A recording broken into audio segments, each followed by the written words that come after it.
Hello viewers, welcome to my YouTube channel learn with Joy. তো আজকের ভিডিওতে আমি তোমাদের সঙ্গে ক্লাস 6 থার্ড ইউনিট টেস্ট 2025 সালের বেঙ্গলি বাংলার প্রশ্নপত্র শেয়ার করব। তো তোমাদের অনেক স্কুলে পরীক্ষা হয়ে যাচ্ছে, আমি সেই প্রশ্নপত্রগুলো তোমাদের সঙ্গে শেয়ার করছি। যাদের পরীক্ষা এখনও হয়নি তারা অবশ্যই এই প্রশ্নপত্রগুলো, তোমরা যে প্রশ্নগুলো আছে ভালো করে রেডি করবে, কারণ তোমাদের পরীক্ষাতেও এই রকম প্রশ্নই আসবে এবং এই প্রশ্ন থেকে তোমরা কিন্তু অনেক প্রশ্নই কমন পেতে পারো। ঠিক আছে, তো দেখতে পাচ্ছ সুরি P&CMM হাই স্কুলে পরীক্ষা হয়ে গেছে। ক্লাস 6 বাংলার 70 নম্বরের পরীক্ষা, 2 ঘন্টা 30 মিনিট সময় দিয়েছে।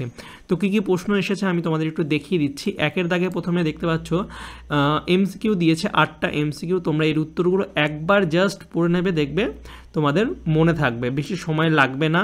তারপরে 2-এর দাগে অতি সংক্ষিপ্ত প্রশ্ন দিয়েছে 2 নম্বরের, সুভাষচন্দ্র বসুর লেখা বইটির নাম কি, তাতে যতীন দাস সম্পর্কে কী লেখা ছিল, হাবু কোন খাতা নিয়ে কিভাবে বাংলাদেশ বর্ষাকালে রচনাটি শুনিয়েছিলেন, তারপরে নিউটন জীবনের বাণী বলতে কি বুঝিয়েছেন, ধন্য আমরা ধন্য কেন।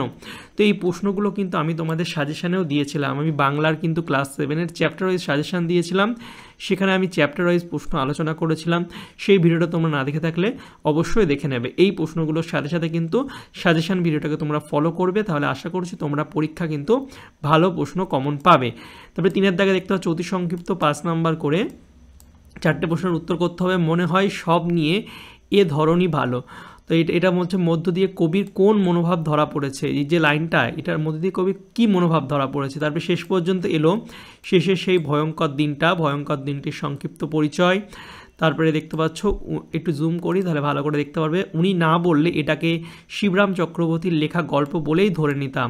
তো এটা ভীষণ ইম্পর্টেন্ট একটা প্রশ্ন, তোমাদের স্কুলেও আসতে পারে। উদ্গীতাংশটি কোন গদ্যাংশের কোন প্রসঙ্গে কে উক্তিটি করেছেন, আর 20 বছরের মাস্টারি জীবনে এ সমস্যা একেবারে অভিনব। এই প্রশ্নটা বলেছিলাম তোমাদের পরীক্ষা আসতে পারে এবং এই স্কুলে কিন্তু দিয়েছে।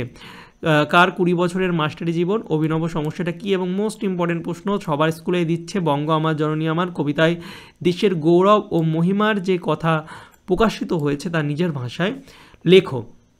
তো প্রশ্নগুলো ভালো করে তোমরা পড়বে উত্তরগুলো। তারপরে দেখতে পাচ্ছ 4-এর দাগে ব্যাকরণ থেকে তোমাদের দিয়েছে গঠনগত দিক থেকে শব্দকে কয় ভাগে ভাগ করা যায়, কি যৌগিক শব্দ বলতে কি বোঝো, উদাহরণ সহযোগে বুঝিয়ে দাও।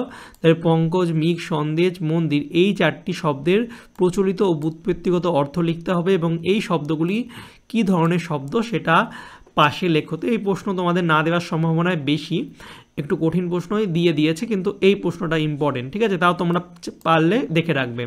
তবে দেখতে পাচ্ছ যাদের এই প্রশ্নটা তো ভীষণ ইম্পর্টেন্ট, তোমার বিদ্যালয়ের অনুপস্থিত কারণ জানিয়ে তোমার প্রধান শিক্ষক মহাশয়কে একখানি পত্র লিখো। তো পত্র লেখাও কিন্তু তোমাদের দিতে পারে ক্লাস 6-এর। তো এই রচনাটা কিন্তু বেশিরভাগ দেয় পত্রটা, যে বিদ্যালয়ের অনুপস্থিতির কারণ জানিয়ে। তো ভালোভাবে তোমরা কিন্তু লেখাটা প্র্যাকটিস করবে। তারপর অনুচ্ছেদ রচনা দেখতে পাচ্ছ, কম্পিউটার ও আমাদের ছাত্র সমাজ, তোমার প্রিয় কবি, তোমার জীবনের স্মরণীয় দিন, বিজ্ঞান, আশীর্বাদ, অভিশাপ, এগুলো দিয়েছে। এই 4টে তোমরা ভালো করে পড়ে রাখবে। এছাড়া বাংলার উৎসব, এটাও কিন্তু তোমরা দিতে পারে। এছাড়া তোমাদের স্কুলে যদি কিছু রচনা দিয়ে থাকে সেগুলো কিন্তু এর সাথে সাথে পড়ে নেবে। তারপরে দেখতে পাচ্ছি এখানে তারিখ থেকে দিয়েছে, নিম্নলিখিত তারিখগুলি কী কারণে স্মরণীয়। এটা কিন্তু অনেক স্কুলে এই প্রশ্নটা কিন্তু দিয়েছে। আমি আগেও তোমাদের বাংলার অনেক প্রশ্নপত্র শেয়ার করেছি, তো সেখানেও কিন্তু এই সালের প্রশ্ন দিয়েছে ক্লাস 6-এর। ওকে, তো খুবই ইম্পর্টেন্ট, তোমরা একটু ভালো করে এগুলো পড়ে রেখো। আর সাজেশান যে ভিডিওটা আছে বাংলা, সেটা একবার দেখে নেবে, তাহলে আশা করছি তোমাদের পরীক্ষা কিন্তু ভালো হবে। আর যারা চ্যানেলে নতুন তাদের বলবো, আমি কিন্তু তোমাদের সাজেশান এবং এমন বিভিন্ন স্কুলের প্রশ্নপত্র শেয়ার করি। তো এগুলো সবার আগে পাওয়ার জন্য চ্যানেলটিকে সাবস্ক্রাইব করে পাশের যে বেল আইকন আছে সেটা টিপে রাখবে, তাহলে আমি যখনই নতুন নতুন ভিডিও ছাড়বো তোমাদের কাছে সবার প্রথম সেই ভিডিওর নোটিফিকেশান চলে যাবে। আর তোমাদের যদি কোনো স্কুলের প্রশ্ন বা কোনো সাবজেক্টের সাজেশান লাগে সেটা আমাদের কমেন্ট করে জানাবে, আমি তোমাদের সব কমেন্টই পড়ি, তাহলে কিন্তু আমি তোমাদের জন্য সেই ভিডিওগুলো সবার আগে বানিয়ে দেবো। চলো বাই, দেখা হবে তোমাদের সঙ্গে নতুন একটা ভিডিওতে। Thank you for watching my videos.